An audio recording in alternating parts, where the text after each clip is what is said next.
Greetings, members one and all of the Salivation Nation. It is time to unmount this package so that we can explore the Mounties. You'll see what I mean in a moment.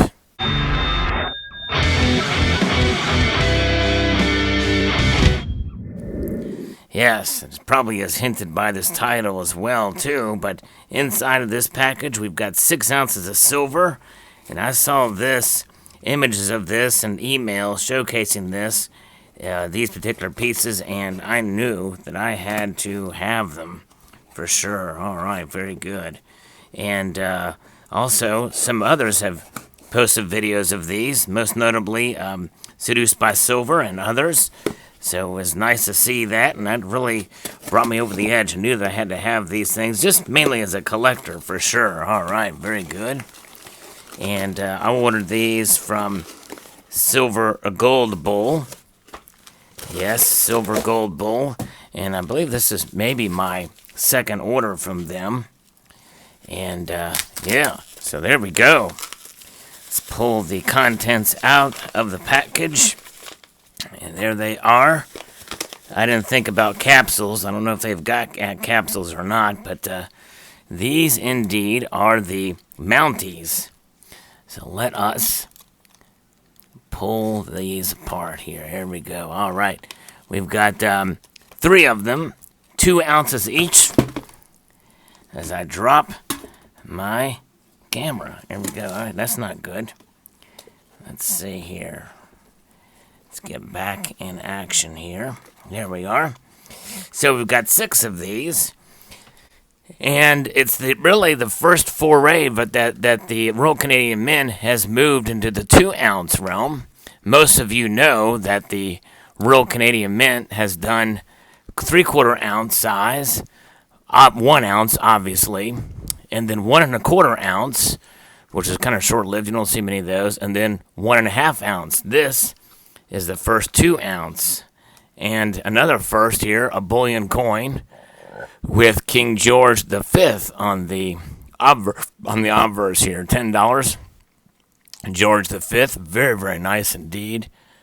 A very nice rendition. Something nice to see, something a little different than the Queen that we're so used to seeing on the Royal Canadian Mint coinage here.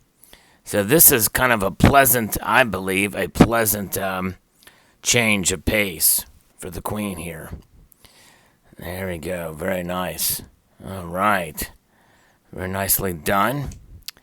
And now, the other thing about this that I think is quite intriguing is the radio lines, obviously, which we're used to seeing, but also just the subject matter here, the Royal Canadian Mounted Police. A nice anniversary edition for the Royal Canadian Mounted Police here, and started in 1920. And there they are, 4 9's fine.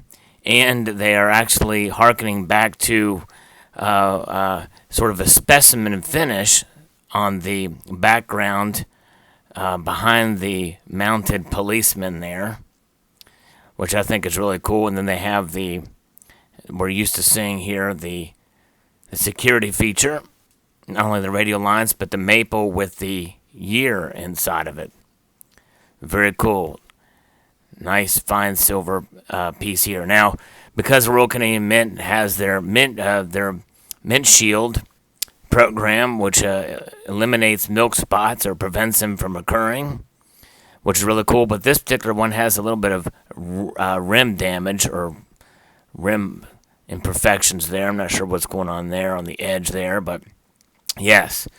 So because this has George V, who was the king during the time of the founding of the Royal Canadian Mounted Police, it makes you wonder why, if they can do it for this, why not do it for other pieces? Now, I know that there have been other Royal Canadian Mint products with other effigies and other than the Queen on them for special issues. This is a bullion coin. Are they at liberty, or are they doing it just out of respect for the Queen, most of their products, or could they do more of this, or do they have to pass special legislation or get special permission from the monarchy to do this? I'd be curious to know, not only for this coin, but for other coins and that they do for the Royal Canadian Mint. So we got 3 of these. So that's a total of 6 ounces here added to the stack, but mainly as a collector too. But so there you have it. Post your thoughts below on this particular piece. What do you think? I would like to extend a multitude of gratitude to y'all for watching and encourage you to please rate, share, comment, and subscribe.